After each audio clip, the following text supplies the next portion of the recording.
లేదండి, నాకు ఈ పెళ్లి ఇష్టం లేదు. అదే ఎందుకు అని అడుగుతున్నాను. చెప్పండి.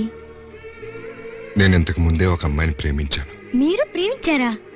నాకింతవరకు తెలీదే. పోనీ ఆ అమ్మాయి ఎవరో చెప్పండి. తాతయ్య వాళ్ళతో మాట్లాడి ఆ అమ్మాయితోనే మీ పెళ్లి జరిపిస్తాను. అది వీలు కాదండి. ఏ? ఆ అమ్మాయికి పెళ్ళైపోయింది. అవునండి, నేను ఆ అమ్మాయిని ప్రేమించాను, కానీ ఆ అమ్మాయి నన్ను ప్రేమించలేదు. వేరే అతన్ని ప్రేమించి పెళ్లి చేసుకుంది. Bad luck. మీలాంటి మంచి వ్యక్తి ప్రేమను పొందలేకపోయిందంటే అంతకన్నా దురదృష్టవంతురాలు ఉండదు.